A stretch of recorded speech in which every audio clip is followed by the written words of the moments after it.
All right, so now that we have seen this new type of object, namely matrices, we're going to talk about some different operations that we can do with these objects. So first one is addition. So if we have two matrices here and we want to add them together, so addition is defined in a pretty intuitive way. So if I want to add these two matrices together, so this is let's just review, this is a 3x2 matrix, 3 rows, 2 columns. This is a 3x2 matrix. So the result is also going to be a 3x2 matrix. Okay.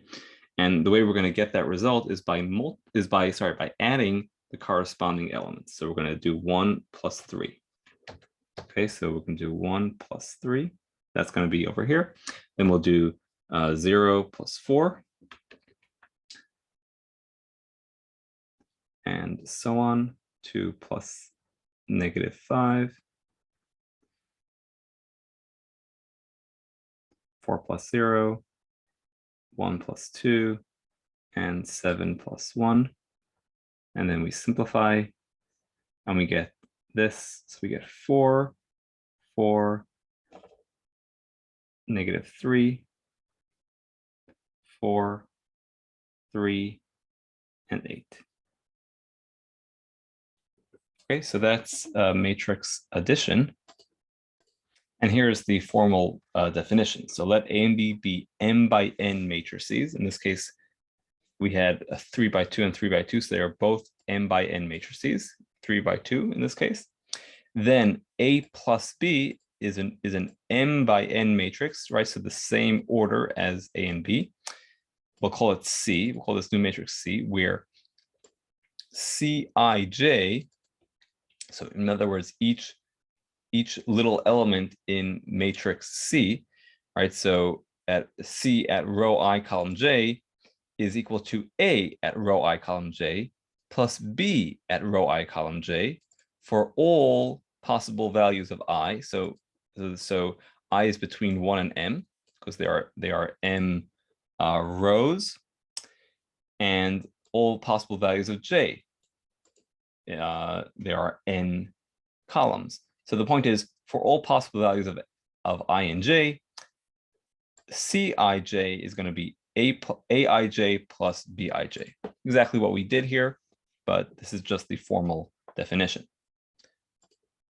Now let's do subtraction. So let's just use these same two matrices and let's do subtraction. So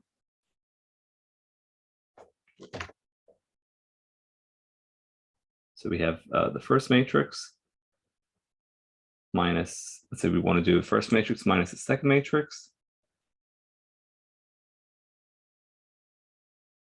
Okay, so it's very intuitive idea. We'll do 1 minus 3. So we're gonna subtract corresponding elements. We'll do then 0 minus 4, 2 minus -5, 4 minus 0, 1 minus 2, and 7 minus 1. So notice we have a 2x3 matrix and another 2x3 matrix, and we get a 2x3 matrix. I'm sorry, not a 2x3, 3x2. Okay, 3x2, right? This is a 3 rows, 2 columns, 3 rows, 2 columns, and we get 3 rows, 2 columns.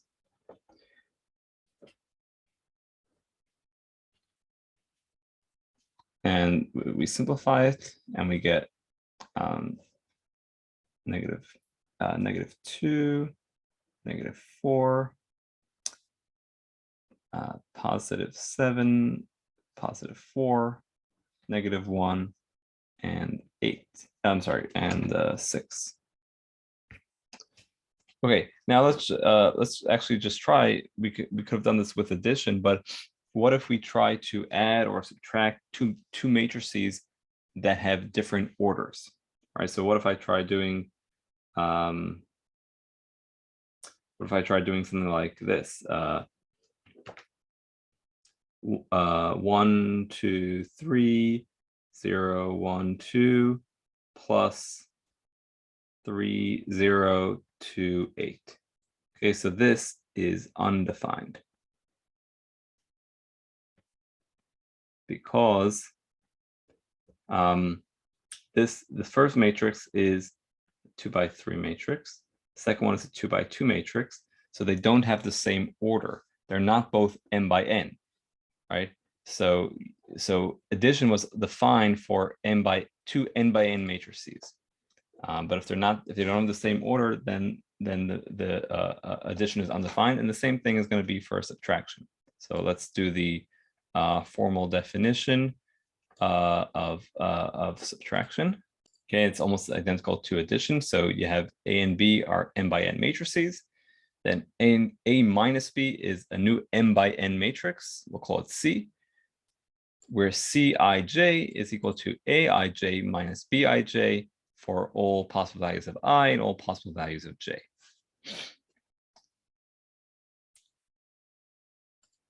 All right, so the first two operations we talked about were binary operations in the sense of these operations take two matrices and produce a result. But the point is the inputs to this operation are two matrices. If I want to add matrices, I need two matrices, and then I can add them. If I want to subtract matrices, I need two matrices, and I could subtract one from another. Now we're going to do a unary operation. So a unary operation is an operation that operates on only one thing, not two things, not three things, but only one thing. So this operation is called transpose. So for example, if we have a matrix like this, okay, and I want to do the transpose operation, so I'll put a little t that indicates transpose. So very simple idea. This turns the rows into columns and columns into rows. So if we start with a 3 by 2 matrix, we're going to end up with a 2 by 3 matrix. And what we're going to do is we're going to take this first row and turn it into the first column. So we'll put 1, 0. We'll take this row and turn it into the first column of the result. So it's going to be 2, 4. And we'll take this row and turn it into so that was the second column, and now we have the third column, 1, 7. Okay, so we have a 2 by 3 matrix. So this is transpose, matrix transpose. Why do we have all these operations? Well, it turns out these operations and matrices more generally are actually pretty useful for certain problems, for certain areas, especially in data science and machine learning. So if you take a course in data science and machine learning, there'll be a ton of matrices the whole day. And all these matrix operations will obviously be very important. So let's do the formal definition. Okay, so this is the transpose operation. Okay, so I'll just write it out. I didn't spell it. Transpose. Okay, that's the operation transpose. So if we have A is a n by n matrix, then A transpose is an n by m matrix. Okay, B, where Bij is equal to Aji. Okay, so in other words, you take like something like this 4, which is at, well, let's try this. You take this 0, which is at 1, 2, right? This is, in other words, row 1, column 2, and you put it at row 2, column 1. Okay, so that's the idea of transpose. Another operation, scalar multiplication. Okay, and that means multiplying a number and a matrix. So for example, if I want to do something like this, I can do 3, the number 3 times a matrix. Let's say 1, -2, 3, and 5. Okay, so intuitive idea, you just multiply the 3 by each element. So you do 3 times 1, and then you do 3 times -2, 3 times 3, and 3 times 5, and you simplify. All right, so we started with a 2 by 2 matrix, and we ended up with a 2 by 2 matrix.